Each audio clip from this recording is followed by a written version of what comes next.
Good evening and welcome to the Royal Exchange Theatre and the first in our series of online live-streamed workshops to support playwrights to submit work for the 2015 Bruntwood Prize for Playwriting.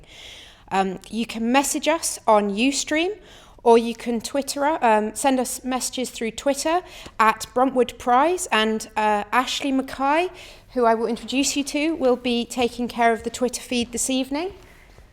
And I hope you enjoy this evening's workshop, and I'm delighted to introduce you to the award-winning playwright and one of the judges of the 2015 Bruntwood Prize for Playwriting, Bryony Lavery. Thank you.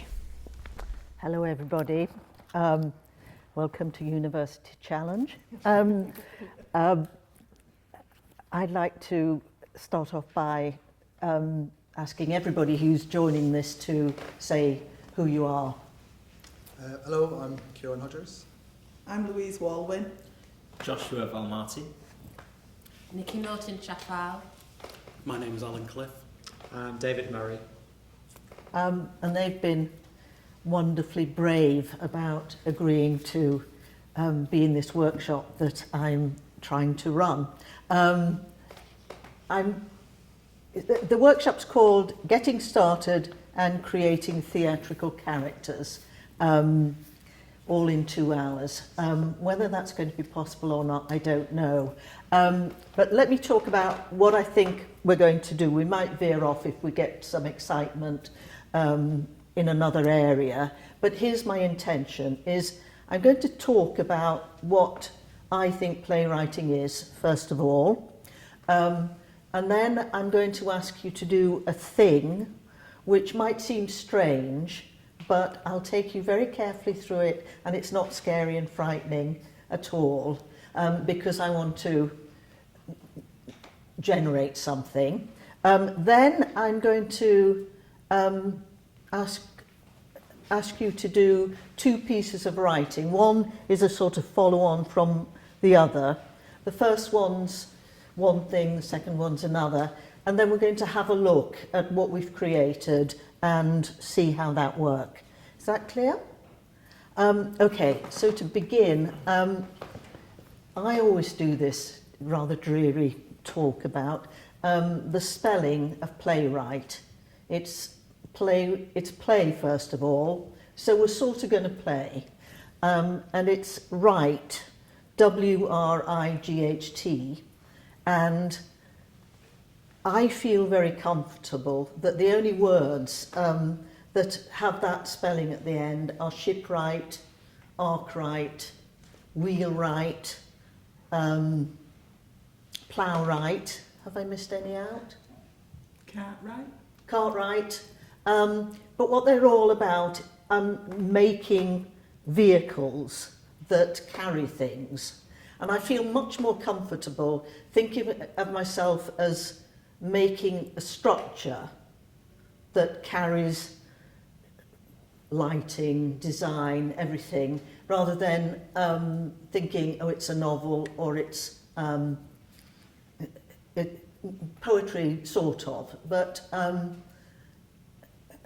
like the fact that I'm thinking, okay, I'm making this glorious ship of air that is going to carry people, including the audience. So what I'm suggesting we do now is those people like cartwrights and wheelwrights, they had these old-fashioned guilds where they made not a whole ship immediately, not a whole wheel, but they made a little apprentice piece.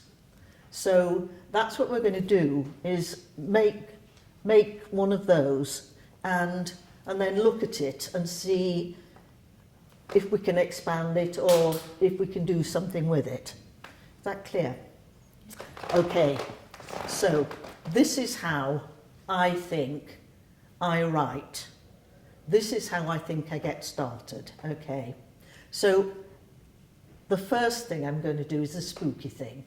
So I'm going to ask you to listen to me, but don't do it immediately. I'm going to ask you to close your eyes, and for a minute, I'm going to ask you to think about something, and I'm going to time you, and then I'm going to say open your eyes, and you'll see that you're ever so safe still.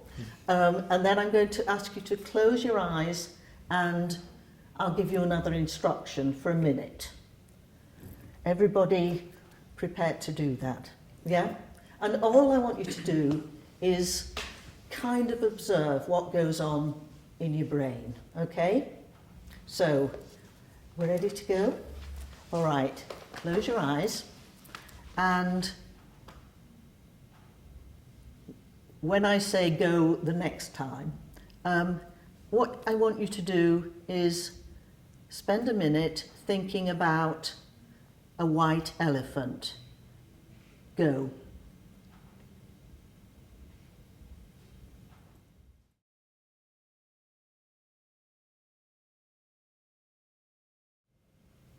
And stop and open your eyes and remember what happened, okay? Talk about terrific television. And now I want you to, in a second, close your eyes and I'll give you another instruction, okay? Okay, so close your eyes, and this time you can think about anything at all, but don't think about a white elephant. Go.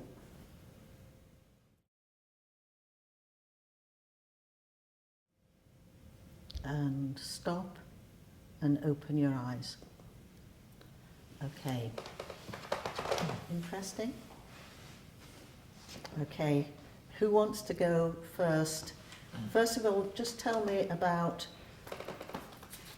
your white elephant. Kieran. I suppose I started thinking, why is it white originally?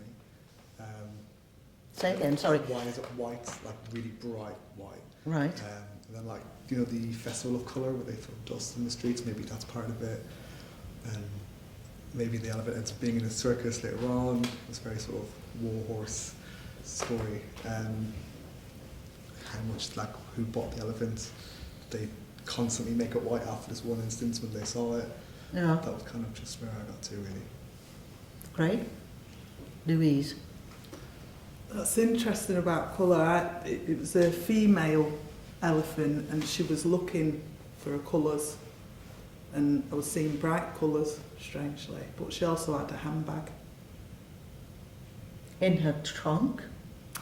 Or I don't know, she was just very sort of, she was sashaying Right. down the street looking for something. And I saw her Sashaying down handbag. the street. Yeah. Looking for her colours. Wow. Great. Lovely. Josh. Well, no, at first I was trying to imagine the elephant and what it looked like. Because at first it was one of those like flat... was there an elephant in a book that used to be multicoloured? Yeah. I forgot the name of it. So at first it was the same shape as that. And then I kind of started filling in the gaps of actually what it looked like. And then I just was thinking why. I was going through, well, maybe it went in a swimming pool of bleach. Well, why was there a swimming pool of bleach there? And just asking why to try and work out why is this elephant white. Brilliant. Okay, that's that side. What did you do, Nick? I had it was like white space and an elephant emerging from the white space and then merging back into the colour white and then merging out of the white space again. And then once it was there, it was like an unnatural white of how I was imagining it, and it kept trying to come up on two legs. Yeah. And then I, for some reason, I as an observer was telling it to get down, and it kept going like this, and then I kept telling it to get down, and then it kept going back into the white vastness. Beautiful. Yeah. Alan? Well, I was looking at my white elephant and I thought about how heavy it was. But I thought, what if it was light? And so it started rising. It started going up and up and up and up. Then it joined the clouds. Yeah. And then it just started travelling north. And it kept on going north until the Arctic, where it joined the snow. Beautiful. You said you were watching your elephant. Where was it? In relationship? It was on the street in Manchester. It was on the street in Manchester. Was yours on the street in Manchester? Yeah. Okay. Yeah. Anything else? No. Okay. My David? white elephant was just in a mountainous plain, and I struggled to keep it white. To be honest, it was just kept wanting to become grey. I think a lot of focus was trying to bring the whiteness back. Yeah. Yeah, and it really was just standing there. Okay. Okay, already there's such diversity of what you see on 2 words, white elephant. Tell me what happened when I told you not to think about a white elephant. And can I just say it's always a pleasure when I do this, is to see people's smiles when I say you can think about anything but not a white elephant. Why were you smiling? I was thinking about the white elephant. I was finding it hard, but then I saw a pub in the outside of a pub. Right. And I was here in the pub. It was a lovely, magical looking pub. Right. And you got rid of your white elephant from that minute? So there was, I kept trying to make a connection between, and I imagined the elephant trying to get in the door of the pub. But Brilliant. Yes. And did it get in? no, Small door. Okay. Kieran. Mine just sort of popped up as like logos on the side of like, because in my head I was thinking about my character who's like on a dock. Yeah. And the crates and stuff, there's like an image on the side of a crate. Just imagine like something a company would use as a Looked like logo. stamped on. Yeah, like a white elephant. It seems like something a logo might be, or some sort of company. But it was still there in yeah, the it's second definitely minute. there. It was difficult trying to think I around told it. you no elephant, and already you're disobeying me. What was yours? I was just thinking about something that I was doing earlier today. It was in a cafe in Salford, but unfortunately it was like the entire filter of my memory was like the outline of this big white elephant. Yeah. So I didn't escape it, unfortunately. Okay. I apologise. No. I'll address that in a minute. What happened when you tried to get rid of it, Nikki? My elephant disappeared, but it's like it sunk into the landscape. A scene emerged of like a teenage girl with like pixie hair on a cliff, and it was like her legs were the trunk and the cliff was the elephant. So Yeah. the presence of the elephant was still there, but it wasn't visible. It was like almost the architecture of the scene that I was seeing was the elephant. Okay, very interesting. I tried to turn to other animals, so I started thinking of white giraffes and white rhinoceroses and white tigers and what have you, but it was very, very difficult to get rid of the image I'd originally Yes. established, you know. So it came back for you. Yeah, Okay, David? I ended up with a sort of a tunnel where I could see what I was trying to see in the middle, but with a lot of white elephants floating around the outside, kind of trying to push the image in, and I was trying to push it away. But yeah, just a lot of the single image I had at the start, just repeated all the way around. Okay. Yeah. Okay, now this is an exercise that a playwright called Stephen Lowe told me about, and I use it all the time because I think it's brilliant. And he got it himself from, he says, it may not be true, but it's a lovely story, that Tolstoy used to do it every morning before he started writing. Only, of course, he did a white bear. And he would banish it immediately. He'd think about a white bear and then he'd banish it. And when he banished it, he'd be ready to start writing. Now, whether that's true or not, I don't know.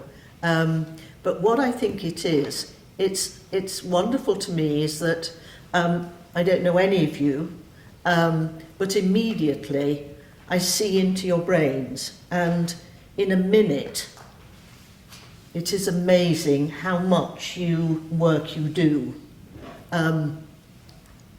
That immediately you start adding other colour, you start doing locations, you start doing, like you did in your second minute, backstory. And, you know, there's plot, there's lighting, there's location, there's everything in there that makes you an original voice, and it's in there. And I always try and start with some version of this to kind of get to a point where it's my voice that's coming through. Because I think we're always talking as playwrights about finding our voice. And I think there's always, immediately you see that it's very individual. And, if I asked you to go further, those would have very particular things. Some of you did texture. I mixed out texture. So we start every time we start writing as authentic, original vision. And it's sort of gorgeous. It's sort of gorgeous watching the inside of your heads. And what I'd encourage you to do, and I'd ask you if you have things like this, is it's sort of like a little meditation. And most mornings, because I only work in the mornings, I try and do something that's that kind of lets me know what state I'm in. I mean, I do one where I see what a creaky old bird I am, and then I think about physicality, but and then I'm ready to go. Any of you got a similar kind of routine? I meditate first. Well, I'll get a cup of tea and meditate. Yeah. And then I'll tidy the house and do me morning pages. Yeah. But I'm going to try swapping it around so that I do my pages, then I meditate to see what that does. I think as much as you can mix it around, it's good. Because to go back to my first thing, that it's play, is I really do an awful lot of trying to give myself a good game to play, and I'm going to give you a good game in a minute to try yourself.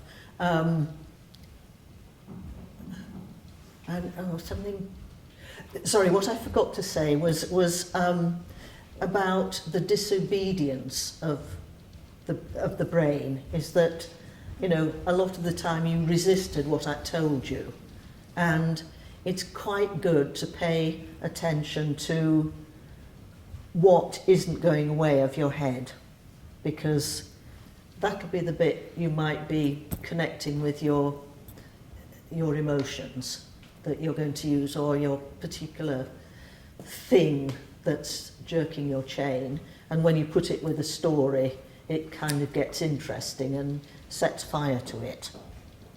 Any questions so far? Shall we start the first thing? Okay. I'm going to get you to make something in 2 stages, and then we're going to look at it and see how it gets us. So this is like a game of cards, isn't it? I've got 6 things here. Can you take one but not turn it over yet? Okay. Choose a card, any card.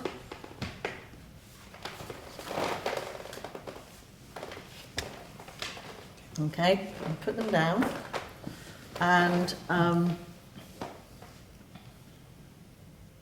turn them over. So going from this end, David, what have you got? Emotion. Okay. Sight. Smell. Taste. Hearing. Touch. Touch. Okay. Now, what I want you to do is, this is the first part, which is sort of the research. I want you to do me a journey from the first moment you were conscious this morning, in whatever your instruction is. So what's your smell? So Nikki, the very first smell you were aware of, do you know what it was? I got Got this like bread soap from Lush. I got that for Christmas as well. Did you get it? Yes, It was really yeah. nice, so I was like proper sniffing. Now, was it that the maybe. first? Did you? Fresh air. I went for a jog, and Yeah. I just noticed that. Think on and think anything, you know, any smell that isn't strong. I mean, I if I did that this morning, I might get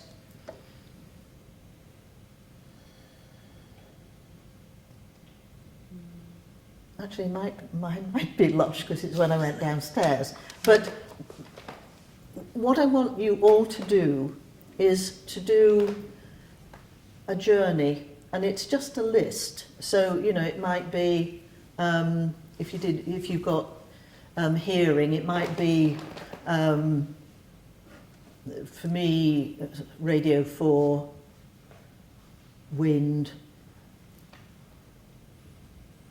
toilet, and just keep it as simple as possible. But can you see how long it takes you to get it, and try and remember everything, and start from the moment of first consciousness this morning until you're sitting here in this University Challenge arrangement. Okay?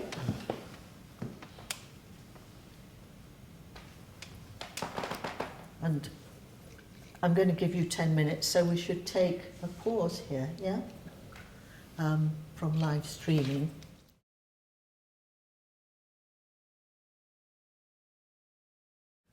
Welcome back, everybody. These 6 have been writing very, very hard. I've just been given a cup of black coffee. So we're back in writing world. Okay, stop what you're doing. Now what we're going to do is listen. These are the first stage, what we're going to do with this piece we're making, this apprentice piece. This is 6 journeys, really simple, from the moment of consciousness until we're sitting at this table. Did everybody get here? Is anybody still like at 10:30 in the morning? Yeah. Okay, so you are, and yours is? Emotion. Yours is emotion. You finished, and yours is? No, I finished at about 1. You're only at 1 o'clock in your day, and yours is? Sorry, sight. Sight. Nikki, how are you doing? Yeah, I got here, but I had to add in the spaces where I wasn't aware of smell. As well. Oh, interesting. Okay. Mine was taste. Yes. You'd finished in like 3 minutes. Quite quick. Yes. Yeah. So you had a really quick journey. Let's explore that in a minute. How about you, Louisa? Louisa, sorry, I'm putting an A on the end. Is that right? Mine was hearing. Are you there yet? Yeah, I kind of cheated a bit. I'm sure there's more sounds in there coming to the end. Okay. Coming to like now. And Kieran, what were I you? got touch. Touch. And are you here yet? Yeah, Well done. quite systematic. Okay. Oh, how shall we hear them?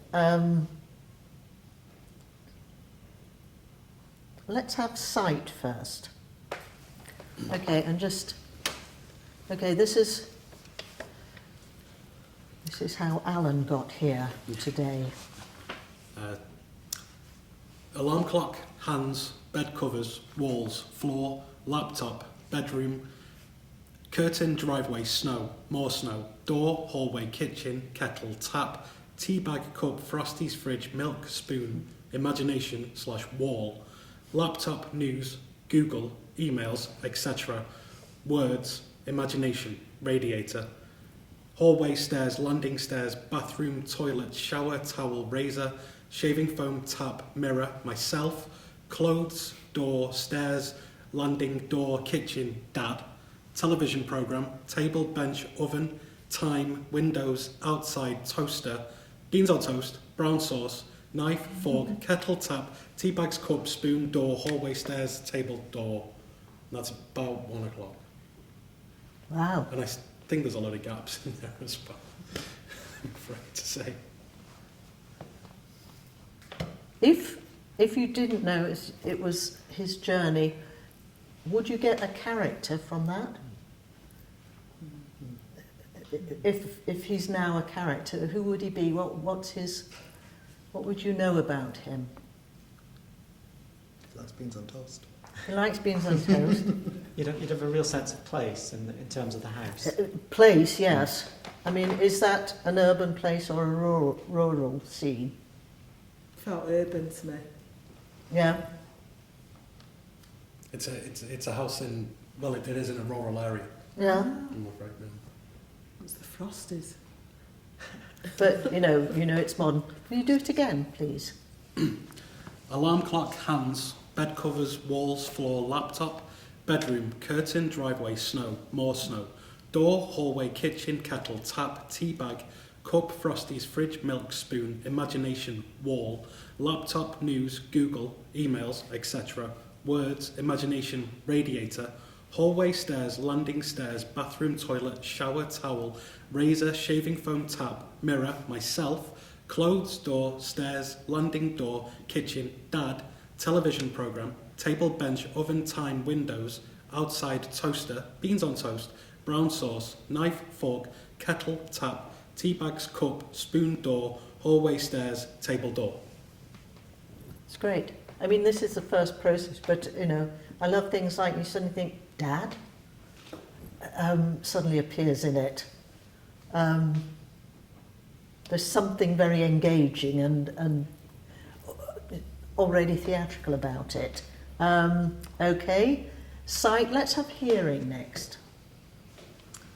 Girlfriend turning over, alarm going off, deep breath, kiss, my foot stepping on wood floor, feet padding downstairs, click of the kettle, boiling water,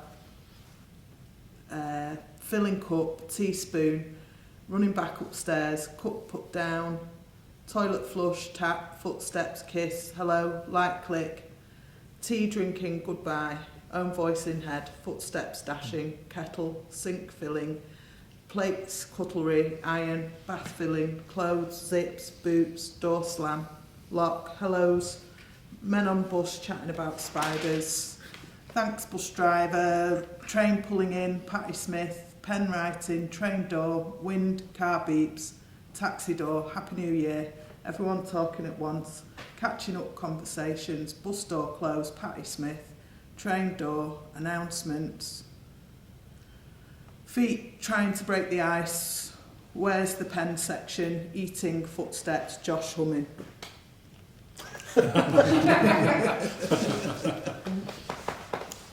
Observations on that, hearing.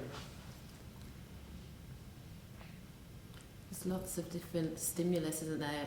Thoughts inside your own head, conversations other people are saying, sound, potential guessing what other people are thinking as well. There was nice detail, which is obviously unique to Louise, like the spiders and the Patty Smith. And I mean, she's already breaking the rules because it's not a list of one word. Is it? There's always one. But yes, spiders? Anyway, yes, as you say, it's a great detail, and who knew, and can you read it again for me? Yeah. If I miss a lot. Girlfriend, Again, is it urban or rural? I think this one's definitely more rural because we have the trains and the buses and people all talking. Yeah, great. Sorry, please read it again. Okay.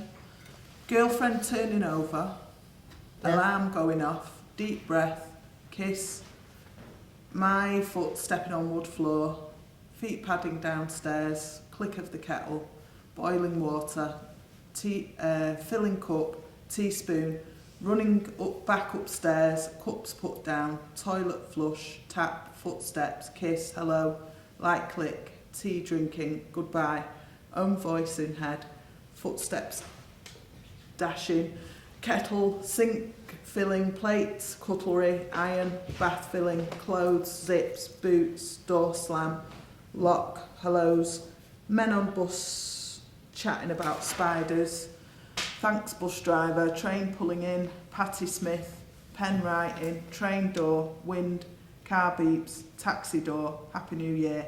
Everyone talking at once. Catching up conversations. Bus door closed. Patti Smith. Train door. Announcements. Feet trying to break the ice. Where's the pen section? Eating. Footsteps. Josh humming. Lovely. I was trying to do that then, just listening to the sounds, and if it was a sound, it was completely done with sound.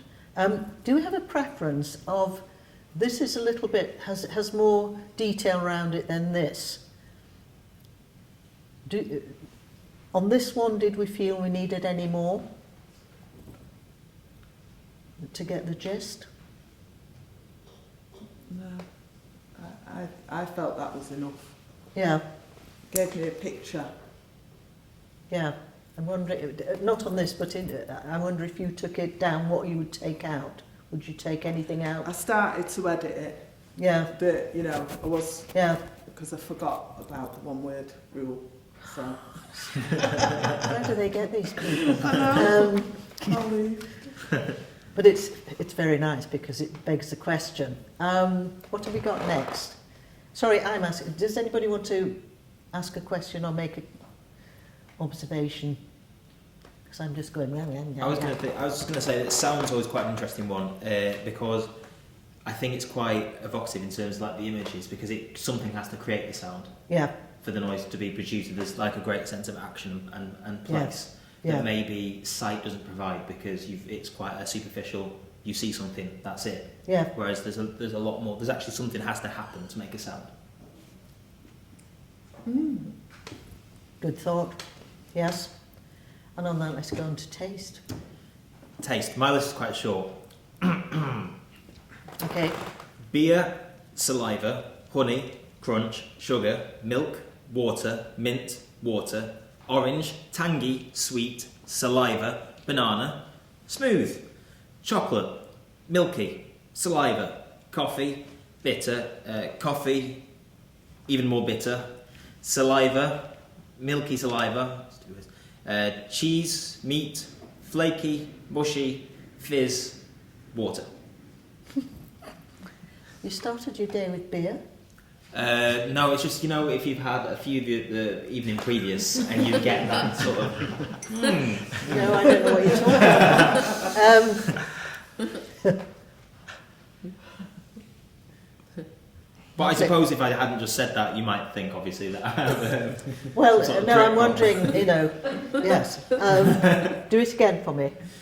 Beer, saliva, honey, crunch, sugar, milk, water, mint, water, orange, tangy, sweet, saliva, banana, smooth, chocolates, milk, saliva, coffee, bitter, coffee, even more bitter, saliva, milky saliva, cheese, meat, flaky, mushy, fizz, water. What a delicious day. Yeah?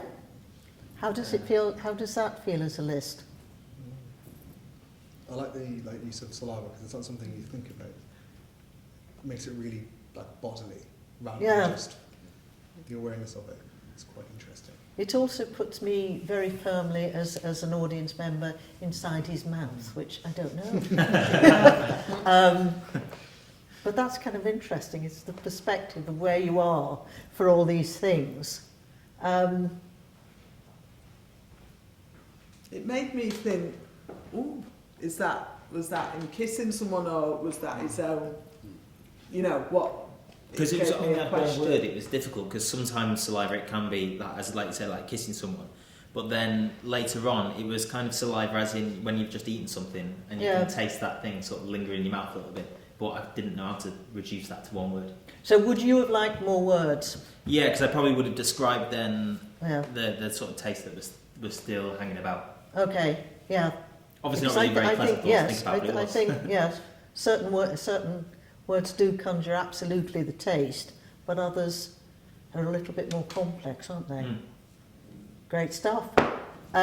We've done the smell. Yeah. I went back actually and added words on, which isn't what you asked for, is it?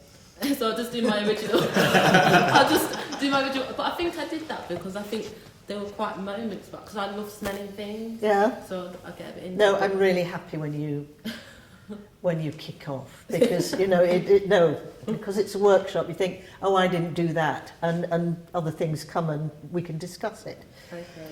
So shall I give you it as it is then? No, Yeah. give me do whatever you want to do. Okay. Do you want to do the things you added? Yeah. This is Liberty Hall. Go on. Okay. Well, maybe let me just do my original list and then I'll do the thing that I did. Great stuff. Okay, Yeah. So not aware, bread soap, fresh air, car fumes, bread soap, olive oil, dove, toast, fresh air, chili, not aware, herbal tea, not aware.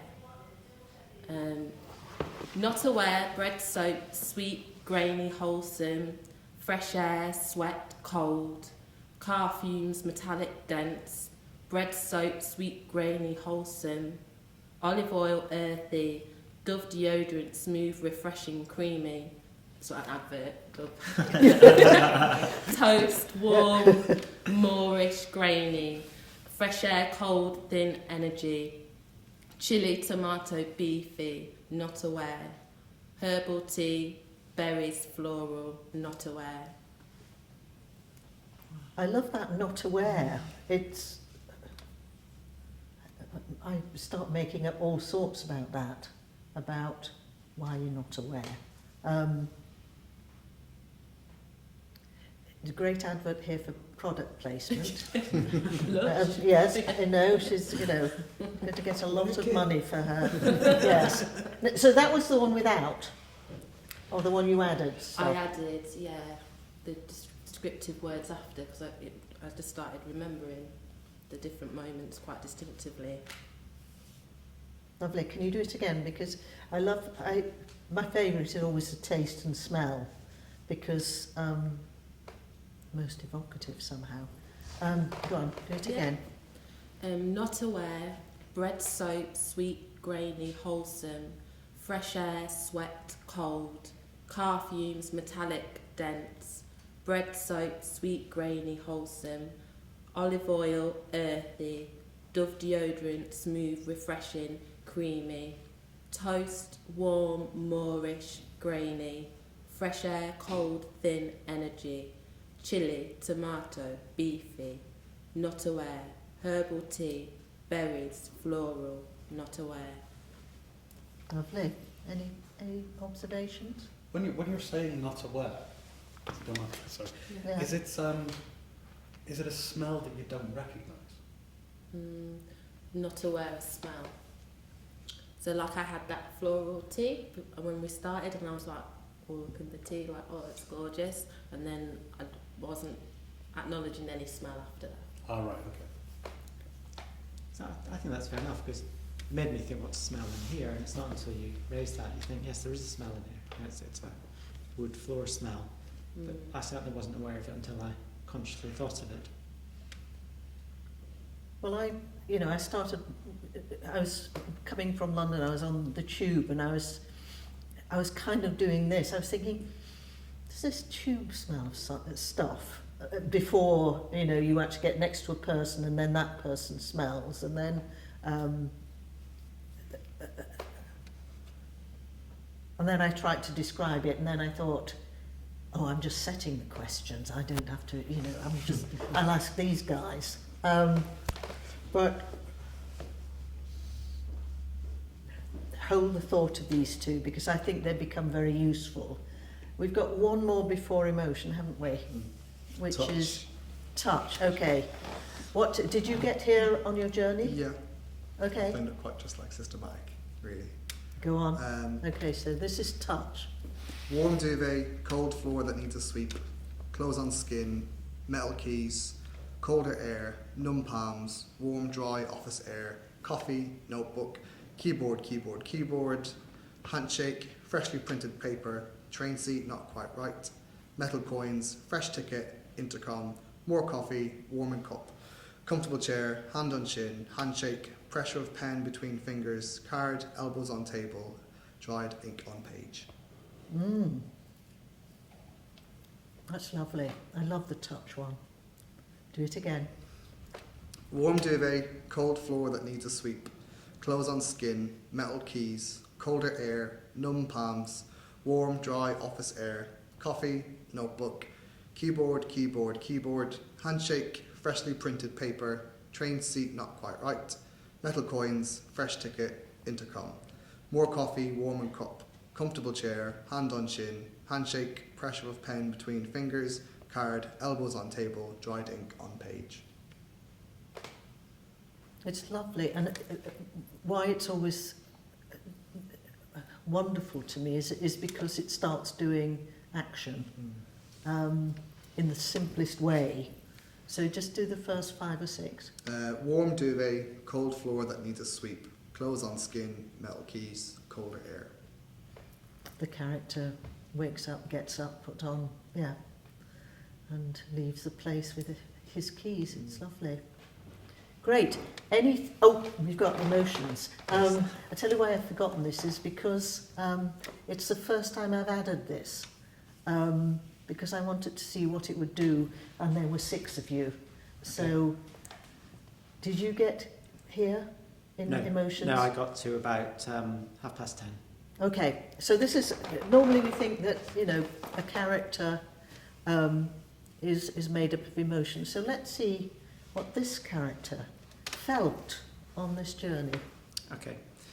Confusion, disappointment, pleasure, resignation, anxiety, happiness, excitement, expectation, relaxation, indecision, satisfaction, routine, completion, frustration, boredom, expectation, flirty, panic, relief, annoyed, constrained, relaxed, judgmental, annoyed, waiting, bored, expectant, disappointment, relief, happy, critical, self-critical, judging, nervous, still nervous, expectant, nervous, confrontational, uncertain, annoyed, frightened, relieved, and happy.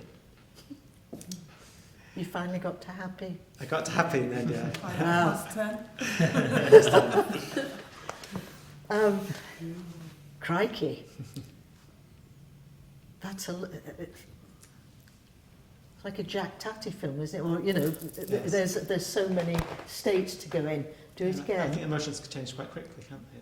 Yeah, when I thought about this morning, I thought, yes, I'd had about 8 emotions before I'd even got, out of the door.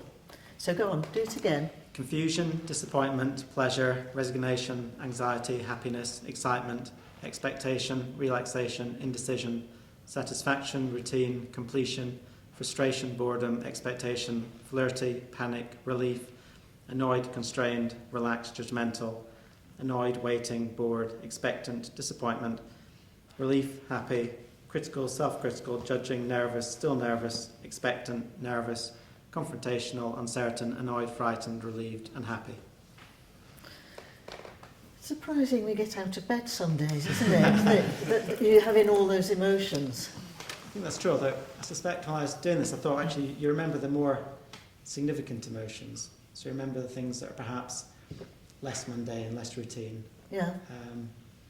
So the things that actually happen, and quite a lot of the time they can be the things that kind of knock you one way or the other, rather than, if you like, the happy or normal emotions.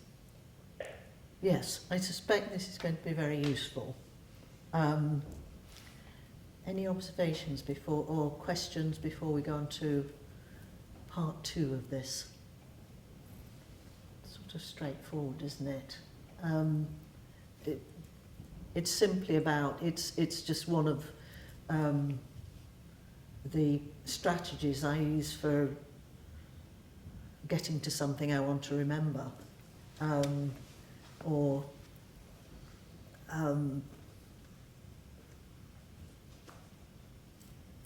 show you in the next bit, but sort of piecing together the right picture and what bits I use of it. But we're not going to do that yet. Okay, so next thing, can I have all my little cards back? And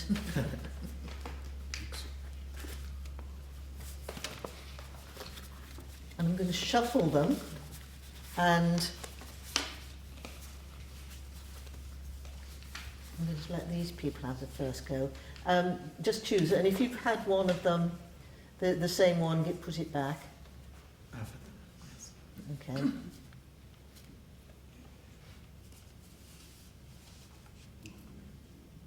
Same one. Who shuffled these cards? No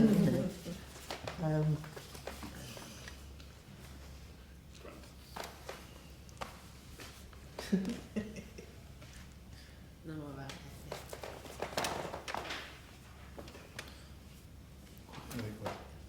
Go ahead.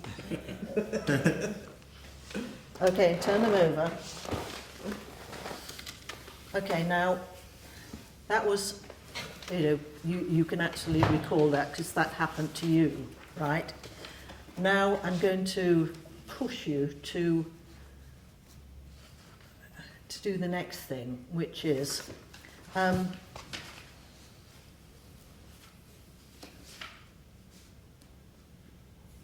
okay, this is the scenario, so I suggest you write this down so you can keep referring to it. And I'm going to give you this, and then I'm going to say, are you okay with writing about this, and tell me if you will try it. Okay. You're in the office of a magazine that publishes cartoons.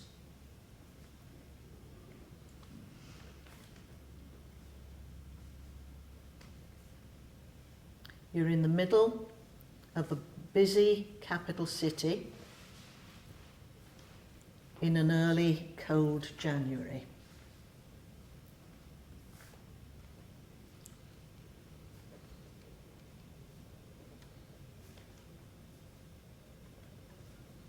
And people are going to break in and shoot other people.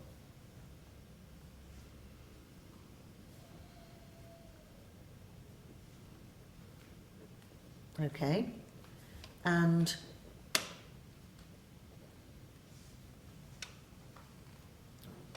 Kieran, which have you got? Smell. Smell. I want you to write something that begins, the first line is, this is what I smelled. So that's your first line. Louise, what's yours? Sight. This is what I saw. That's your first line. Emotion. This is what I felt. taste. Taste. This is what I tasted. Touch. This is what I touched. Hearing. This is what I heard. So those are your first lines. Now, I'm sending you straight into something that's recent and happening. Are you comfortable trying it?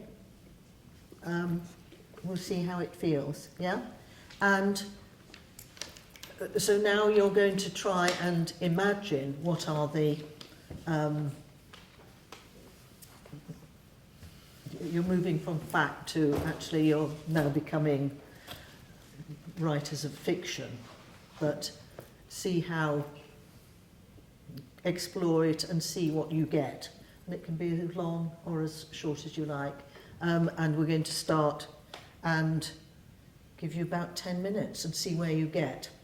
Anybody want to ask any questions? Is it one word? No, now you just use, you've like honed a particular sense, but now you can write how you like. Well, you've been writing like that all the time, Louise. So I yeah. used one word this time. No, but so not one word. But again, take the note and see how briefly you can do it. Okay? And is this building up to the moment in which people are going to come into this room, or do you want us to take it wherever we want? Take whatever you want. Okay. Choose your moment that you feel as a writer. Yeah. Can I ask one last question? Yes. Sorry. And then, so say what I felt, the emotion. Am I taking an emotion from David's, or is it just? No. I want you to imagine. You know. How you feel? Okay. Yes. He's given you a sort of notion that.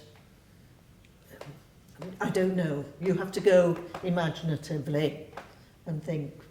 I'm just scared, witless, but just take yourself there and see how it gets. Yeah. Okay? And off you go.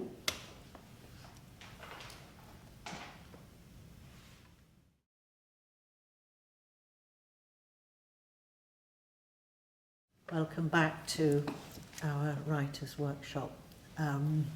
We're all going to give you a nice smile because people say we're looking shy because they're working so hard. Okay, have we all got something? Yeah. All right. How are we going to do this?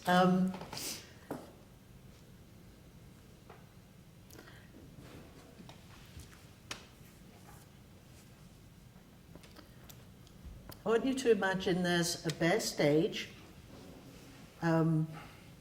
There's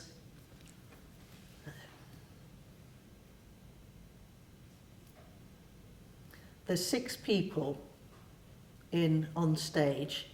We don't know why they're here, but one at a time they're going to tell us.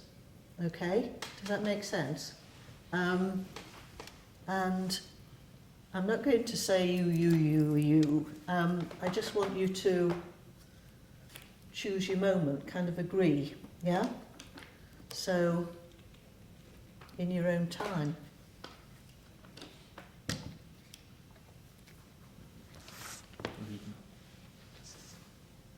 I'm happy to read mine out. I just feel it's maybe tiny bit contentious in places. We're playwrights. Okay. Yeah. Okay. So can we start that again? Is that being so? Respect for it, and just no more talking. Just when it's you feel you want to do it. And if someone butts in, or just try again, because we're now making it a little bit edgy. Yeah? Okay. The intro to set This is what I... in the office. No, Okay. just your first words are, this is what I saw, this is what I tasted. Because I think we're not in the office at the moment. We're in an empty space and seeing if that works for us. Ink. This is what I saw. Ink splattering on a page. The sun pouring through the window, checking emails. The ink bottle spills over, her tapping in the code. Door blasts open. His eyes, her teeth, his hair. Shadows dashing, lifting up the paper. Blood spatters across the cover eyes. Slow explosion. This is what I heard. The load in of the morning traffic, the closing of a file, a familiar voice saying something familiar. Do you want coffee? The kettle, the switch, the hum, the rattle as it boils. Under this, unfamiliar voices slightly raised. A shout, a scream, something loud, a metal item perhaps dropped, but I can't imagine what. Louder shouts, another crack. Door being locked. The door latch being broken, the door kicked hard, and shouts all at once. A shot, unfamiliar screams based on familiar voices, footsteps everywhere, dull thuds, an aggressive shout, a gunshot, and nothing. This is what I tasted. I tasted. I taste. I, inside of cheek, inside of lip, bit, inside of cheek. I tasted shivers and weep. It would not gulp down. No longer aware, somewhere else, in sound. This is what I felt. Utterly bored. Joyce works on the door. Joyce has only been here for 2 weeks, so she's eager to please. I walk through those sliding doors. Those doors that see me and just slide right open, and Joyce says, "How do you feel today, Kath?" I say, "Do you want to know something, Joyce? I feel utterly bored as those sliding doors, a numb state I've become numb to. Sorry I'm late. I'm not sorry, nor am I particularly late. It's just something I do automatically, like those sliding doors. They're talking. Oh, they all like to talk. With this next edition, we'll make the headlines, they say. The front page is going to have Barack Obama on. It's a picture of Barack Obama being raped by the Statue of Liberty. Right. Cool. Of course we are. That's when I stopped being bored. The door was forced open. This is what I touched. My head is touching underneath the table, as are my shoulders. My backside is on the floor. I can feel something trickling down my leg. In one hand, a photo of her, and she is touching me. I can feel her. In the other, my mobile, as my thumb tries in vain to tap the correct letters. B, no, C, K, no. L, A, S, R, E, I, Q, U, L, H, O, V, D, E, and the last thing I feel is hot and sharp. I didn't touch it. It touched me. This is what I smelt. Pencil shavings cast to the air. It reminded me of school, of teachers now retired, friends now grown and distant. I did not like school, the order, the regime, but I would have given anything to be back there now. I would dip my face into a pit of pencil shavings and inhale just to imagine that place again. To put a wall up and maybe this might not happen. We make cartoons here, images formed in ink and paint, page and print, but can they, the collected doodles of the non-attentive school children, stop a bullet? Because I can smell pencil shavings, but I fear that lead undertones are not of them, but of something else entirely. That's everybody? Beautiful. Beautiful. I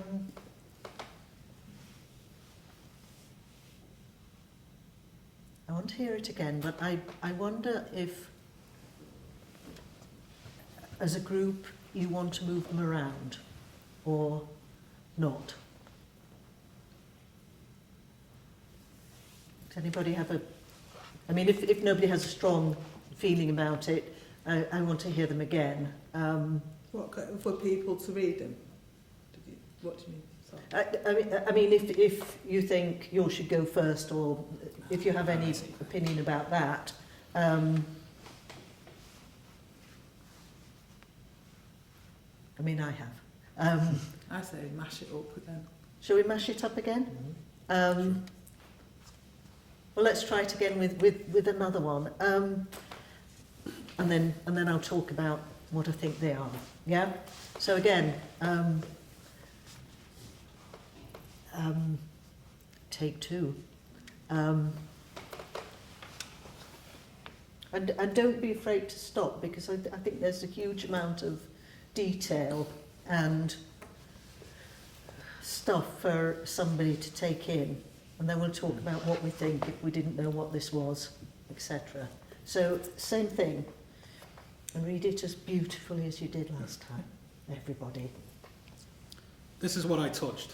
My head is touching underneath the table, as are my shoulders. My backside is on the floor. I can feel something trickling down my leg. In one hand, a photo of her, and she is touching me. I can feel her.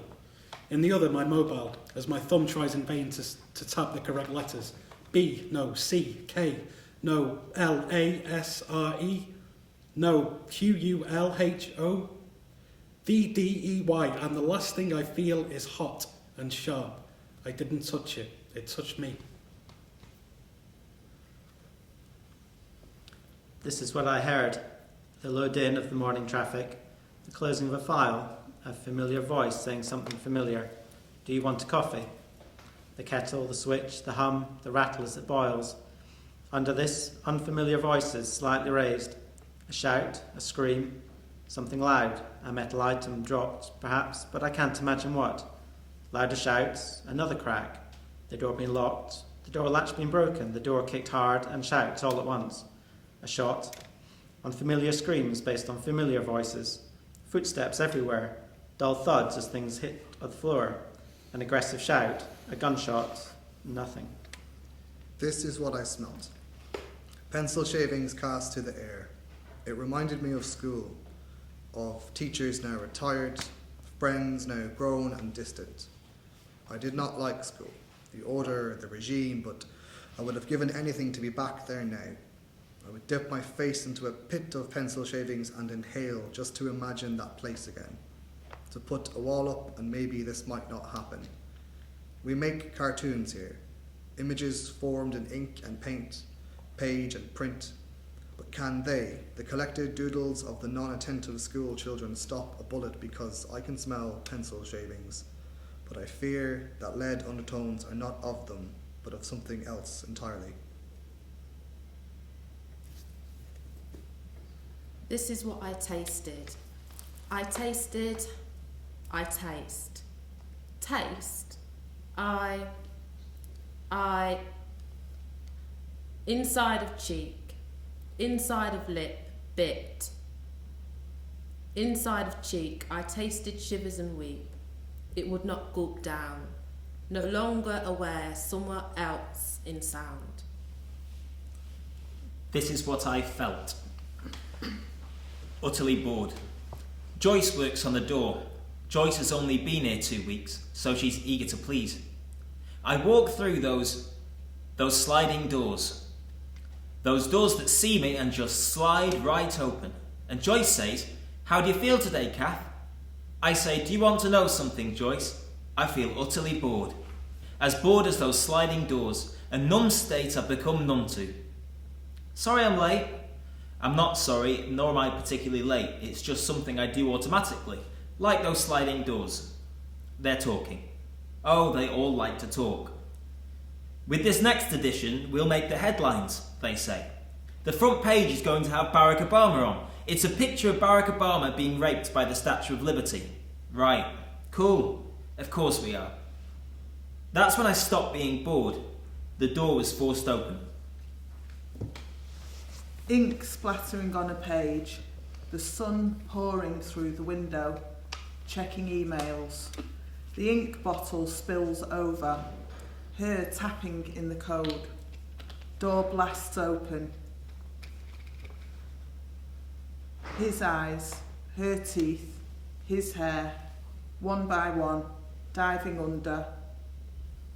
Blood spatters across the shadows dashing, lifting up the paper, cover eyes, don't see, slow explosion.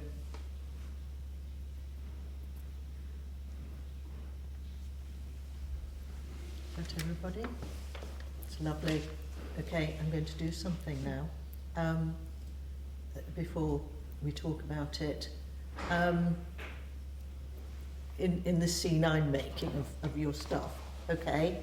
You've all spoken. Okay, now somebody in the room, I think an official person, says, "Where exactly were you in the office?" And you write your answer. Yeah? So do that to me, that's the second thing. And we're going to try adding that. Where exactly were you when this happened?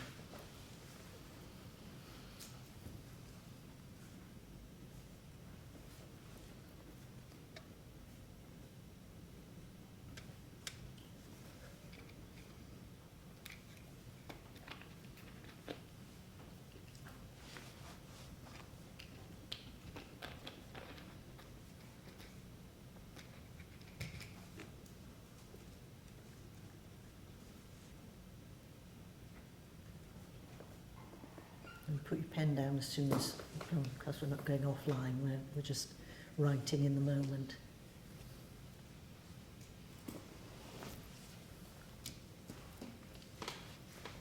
Okay?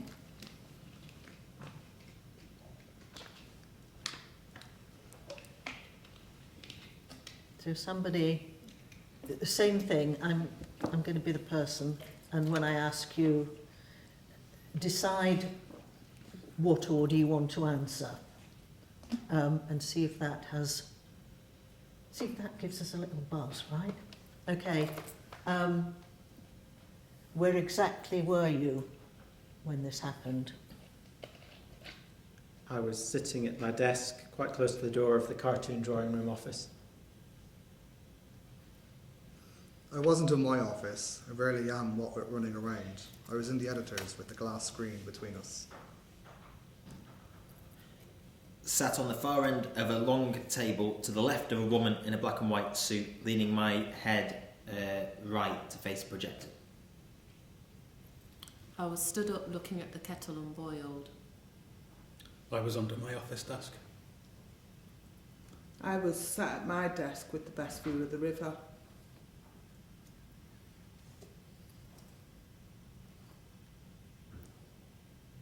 Should we mash it up again?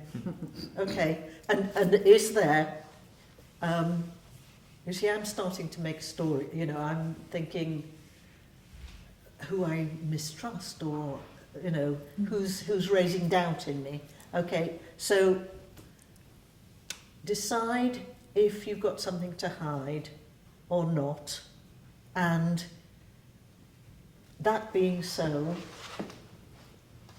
what order you do it in, okay? So I'm going to ask you again and do your answers. Where exactly were you when this happened? Sat on the far end of a long table to the left of a woman in a black and white suit, leaning my head to the right to face the projector.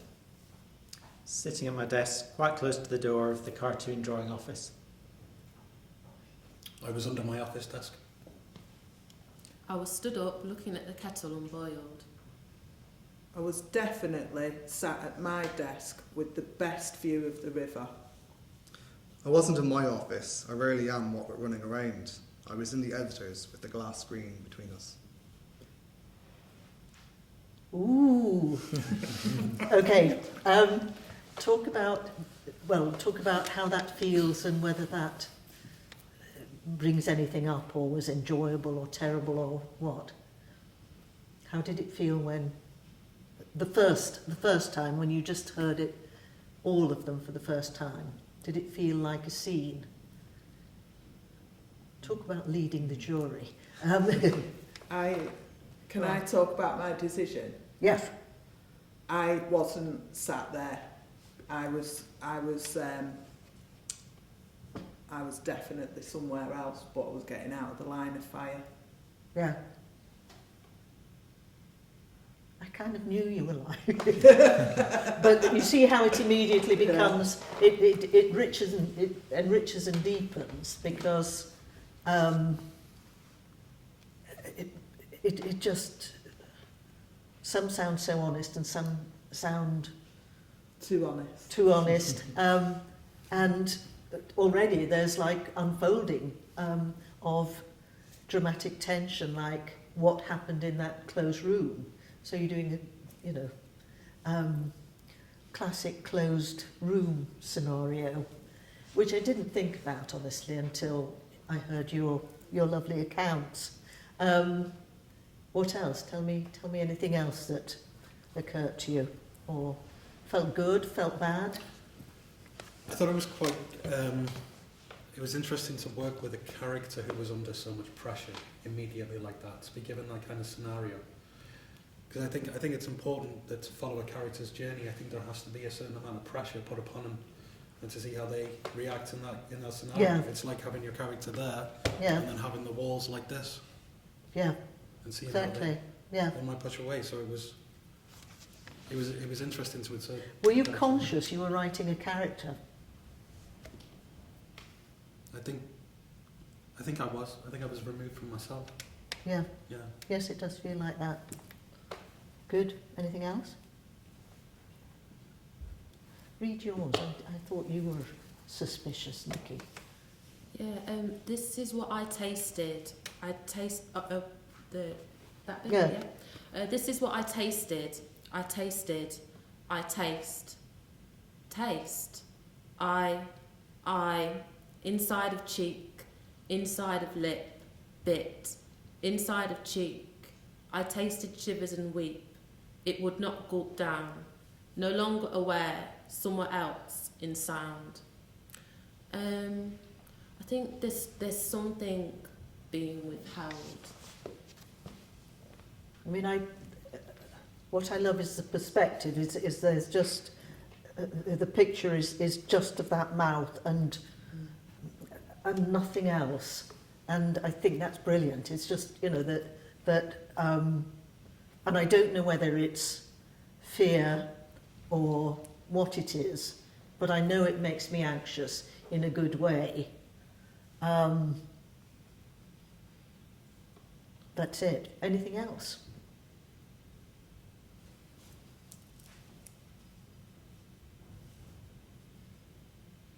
I suppose my question is, who felt they were a character, or who felt that they were making a character, or who was surprised, or... I actually named the person that I was speaking as.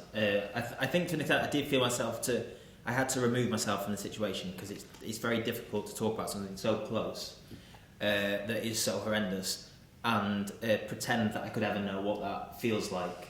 So for me, like, kind of removing that for myself sort of like disowned me of that responsibility. Yeah. And I was completely allowed to use my imagination, because there's no way that I'm pretending this is me. This is someone else, and this is just how I imagine someone else might react or receive that sort of event. What was the first thing you said then? You found it... I think I found it, did I say easier, maybe, or it disowned me of responsibility. Yeah. Because then if it's someone else saying these things, it's not me to an extent. I'm allowed to say... Well, we get to the nub of, you're a playwright, and, do you put other things in, what you put in other characters? And we haven't gone there yet because it's far too early, but that's kind of interesting. There was something that I liked about the normality and the flow of Josh's that I thought could be interweaved with this disembodiment that I attached myself to. Yeah. I think because that's what's so horrifying about the whole situation, was it did begin in such normality and ended in such an extreme. Yeah.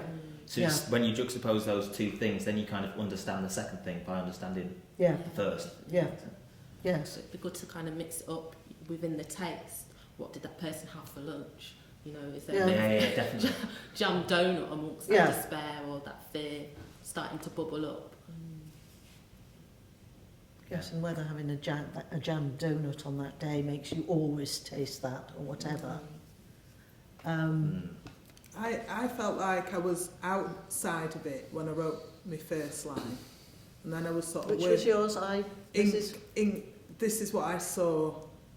So I was imagining... I love it because you did ink, and then this is what I saw. You never do what I tell you, do you? And that's a good thing, because, ink, this is what I saw, and think, okay, already I'm thinking, where's the ink? Yeah, sorry, I interrupted you. Just that thing about I started to become in it, in more inside of it, and more present in it as a character. I think when I started checking emails, I was in the office. Right.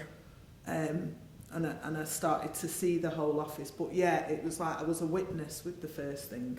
Yes. Do you know what I mean? Yes, I do. Yeah. It was like I was a journalist at first. Yeah. But then I became a character as I went on. Now this is interesting, because actually what I think this is sort of archetypal messenger speeches. Do you know what these are? Or shall I just tell you what I think they are? I mean, I'll probably get letters or Twitters about this, but I think they first appear in Greek tragedy, and it's someone coming on and saying, this has just happened. It was the most terrible thing, Caius Maximus got absolutely killed.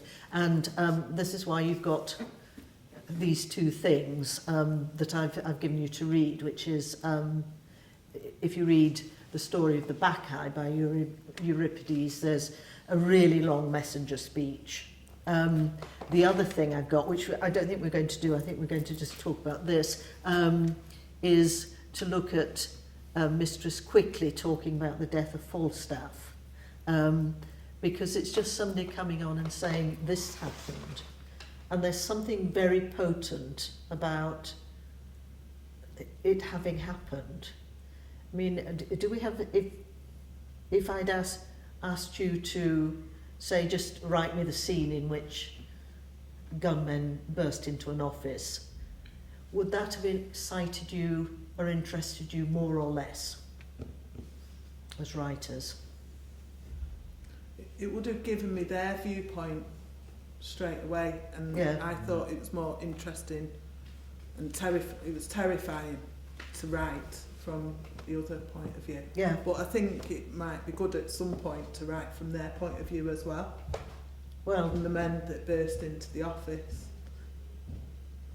But this, yeah. it's kind of interesting, because when I was thinking about that, I think, is anybody going to do that? And is there anything that will tell me that there chose to be somebody bursting in? And you all felt like you were there, was I right? But the point about this is you did this in 10 minutes, and it's a particular thing. I do recommend messenger speeches,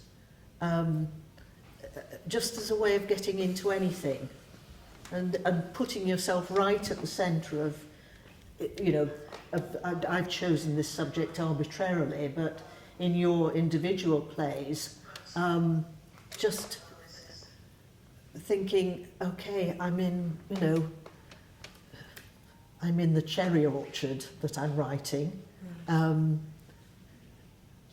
What's that like? I'm in the middle of a battlefield, what's that like? And it focuses you wonderfully, as you see. I mean, I think these are all really good pieces of writing. It's kind of maybe an interesting thing to play around with, what senses don't want to speak in that situation. Yes, I mean, we haven't mashed up the senses at all, but it would be interesting, and you can do it two ways. You can either go back to something that's happened in your real life and think, okay, in what order were the senses, and see if I can get them accurate and authentic, and then try it with something that you are imagining, because, you know, eventually you will run out of your own life to write about, and you will become, because you're fiction writers, you want to go somewhere different, and these are the tools, or some of the tools that you might use to go there. It just occurred to me to do that, you know, where were you at the precise moment, but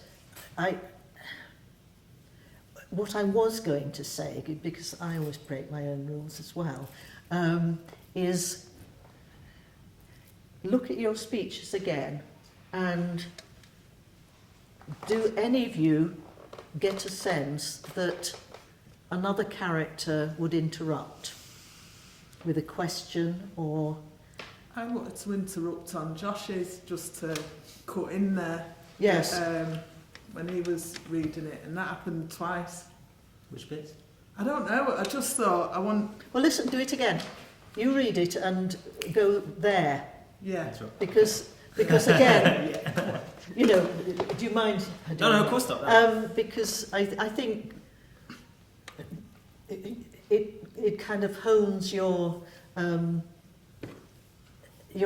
artistic taste, or you think, no, somebody would interrupt there. So let's see if that works. This is what I felt, utterly bored. Joyce works on the door. Joyce has only been here for 2 weeks, so she's eager to please. I walk through these sliding doors. Ink splattering on the page, the sun pouring through the window, checking emails. Those doors that see me and just slide right open. And Joyce says, "How do you feel today, Kath?" I say, "Do you want to know something, Joyce? I feel utterly bored as those sliding doors." The ink bottle spills over, her tapping in the code. A numb state, I become numb. His eyes, her teeth. Sorry his I'm hair. late. I'm not sorry, nor am I particularly late. It's just something I do automatically, like those sliding doors. Door blasts open. Blood splatters across the... They're talking. Oh, they all like to talk. With this next edition, we'll make the headlines, they say. The front page is going to have Barack Obama on. The ink bottle spills over. It's a picture of Barack Obama being raped by the Statue of Liberty. Shadows dashing. Right. Lifting up the paper. Cool. Cover eyes. Of course we are. Don't see. That's when I stopped being bored. Slow explosion. The door was forced open. Slow explosion. Can I give you another alternative? Can I?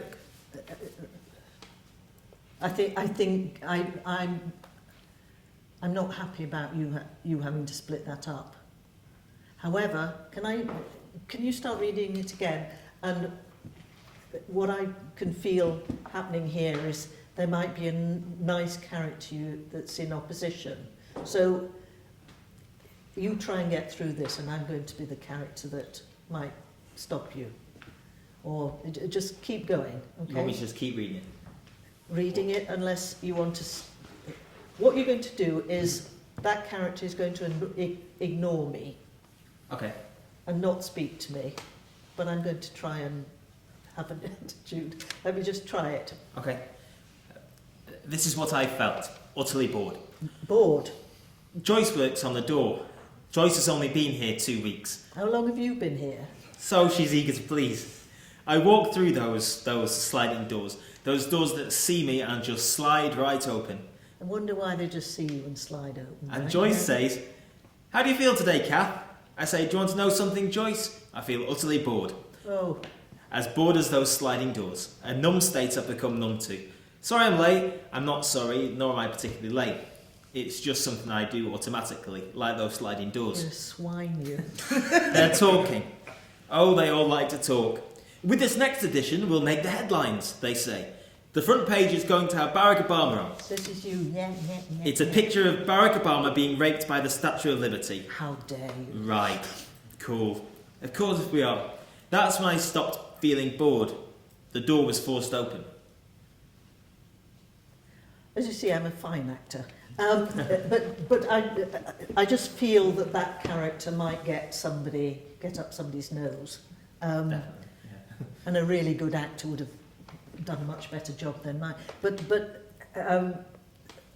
my next thing is where, if you've got a messenger speech, is there a place where you interrupt it and then it becomes dialogue?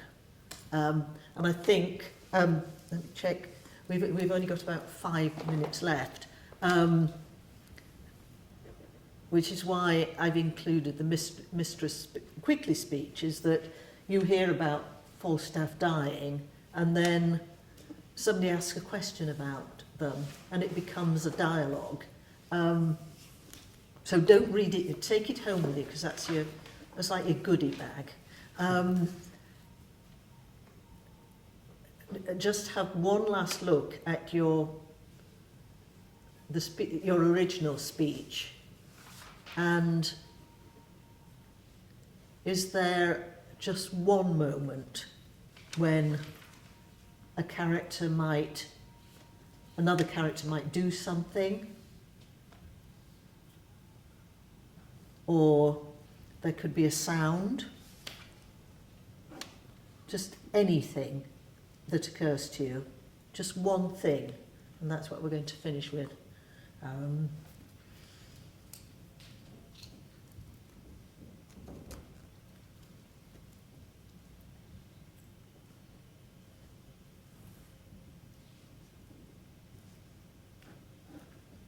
And another opportunity with yours, somebody might be listening the whole time and then just goes for your throat or something, that is then making it two-person scene.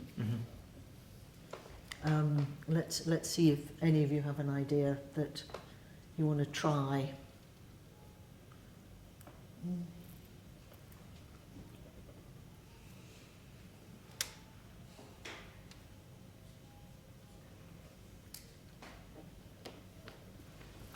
I've added a couple of phone vibrates.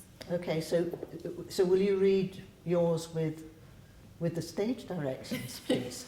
Would you impersonation of a phone vibrating, or shall I just... No,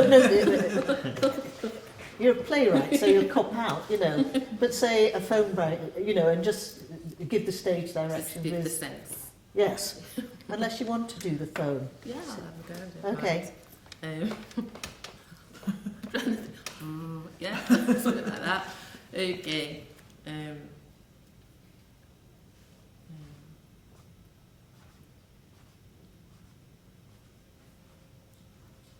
This is what I tasted. Phone vibrates.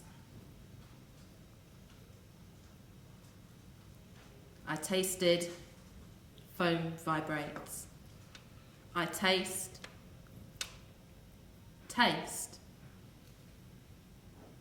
Phone vibrates. I, inside of cheek, inside of lip, bit, inside of cheek, phone vibrates. I tasted shivers and weep. It would not gulp down, no longer aware, somewhere else in sound. I like it. I mean, it makes me more anxious, and there's two things going on that you know, make a nice triangle. Lovely. Anybody else? We've kind of got to move on because we need questions. So what have we got? Have you got? Yeah, just when the character starts thinking about school, just someone saying, what are you doing? Get down, what are you doing? Just standing there. That's kind of the only real, because it kind of segues into like a bit of a monologue. So it's just this one moment of sort of... In your heart, do you think it should go, you should do that, or? Yeah, I think the interruption's useful to make it more tense. I think you probably need more time to think about what it is. Great. So it's worth considering, an interruption, because more tension. Louise? Did you have a notion? That in sort of the midpoint, everyone starts laughing because they think it's a joke, and it was the point that the blood splatters everywhere that they think it's, you know, one of them laughograms that have busted. Oh, that's quite interesting. Yeah, because then you get two, what you call an MGM moment. You know, you think it's going to be one thing and it's another immediately. Fantastic. I didn't get one, I'm afraid. What? I didn't get one. Okay, doesn't matter, because I'm rushing you. Did you get one? I've attempted to put in a couple of pairs of dialogue to highlight the situation. So earlier on to put, where are the cartoonists? I don't know. And then just at the end, are you a cartoonist? I am a cartoonist. It's kind of something like that, sort of pull in the context much more to... yes. Yeah, I think that's kind of very... only first thought, really. But yeah. Because, yes, it again, it's another flip of what's happening. Great. So we had a character underneath the table with a photograph in one hand and a mobile phone in the other. And instead of staying there texting, he actually gets up and legs it out of the office. He's ducking and diving and weaving out of the way of the bullets and makes it. Great, great. Is that everybody? Okay, it's an all too brief 2 hours, but I really like this work, every one of them. Do they feel kind of nice, don't they, for where we get to? But so to sum up, messenger speeches. Find your own games and strategies for making work, because giving yourself harsh rules is very good. It releases art, I think. Look at messenger speeches. Anything where you think, oh, some playwrights are your friends, so look at their texts and find, well, first of all, messenger speeches, but their strategies for releasing story. And that's what I've got. And I think we are about to open up to really hard questions, probably. Thank you. Okay, what I've got first is, as a judge for this year's prize, what will you be looking for in a winning play?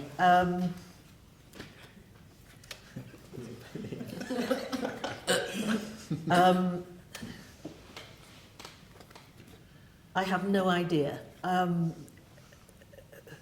thing is about good work, as we found, I think, tonight, you just kind of can feel it.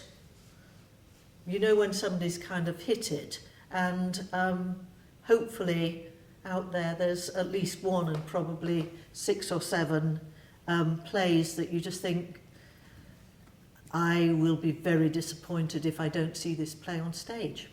So that's the first question. The second one is from Mektab, and I'm sorry if I'm mispronouncing that, is how do I create atmosphere such as dread, fear, using no dialogue and just one character? You guys can help. I think a lot of the strategies we've tried tonight do that.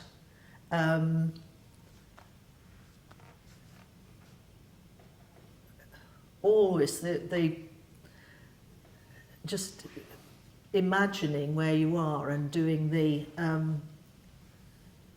appropriate journey of emotion and movement always works. It's just getting it right.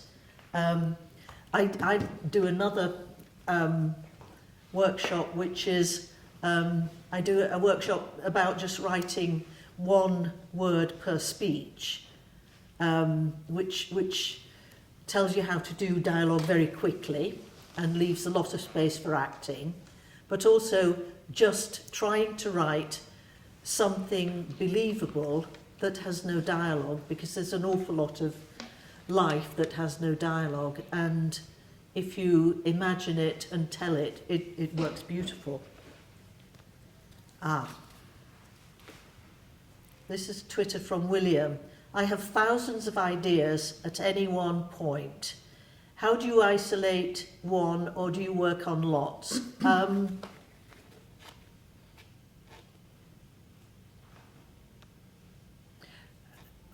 The most useful thing I can say here is that